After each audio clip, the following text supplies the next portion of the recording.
Hi everyone. We have learned primitive and non-primitive data types previous lessons. Char is one of the primitive data type in Java.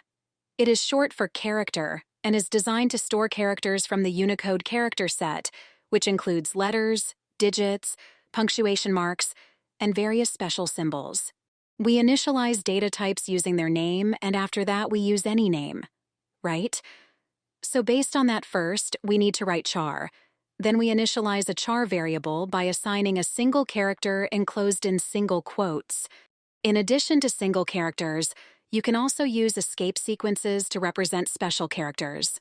For example, to create a new line character, we can use this escape sequence. Also, Unicode characters can be represented using their Unicode escape sequences. What are those? For example, if you want to represent euro symbol, we can use this Unicode.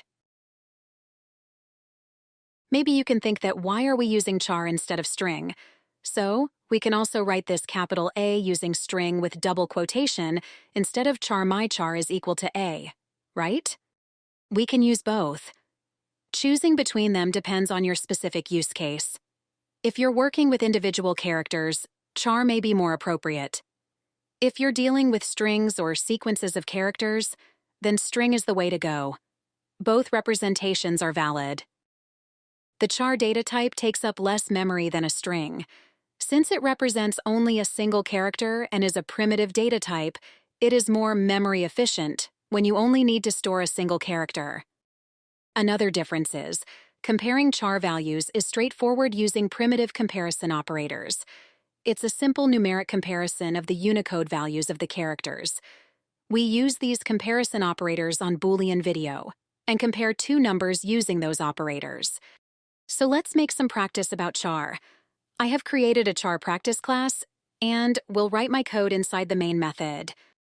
I need to write data type name first, which is char in this case. Then I am giving a name. I am writing my char.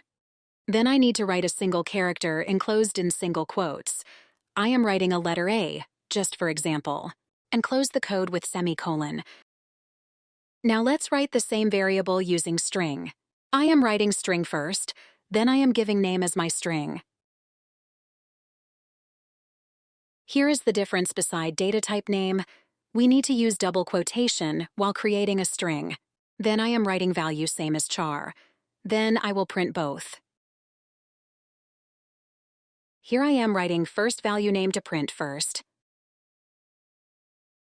Then, copy-paste this code and change name inside with the second value. After print it, as you can see, both char and string value were printed on the console, showing same output. It's all about choosing the data type that aligns with the nature of the data you're working with and the operations you need to perform. Thanks for watching.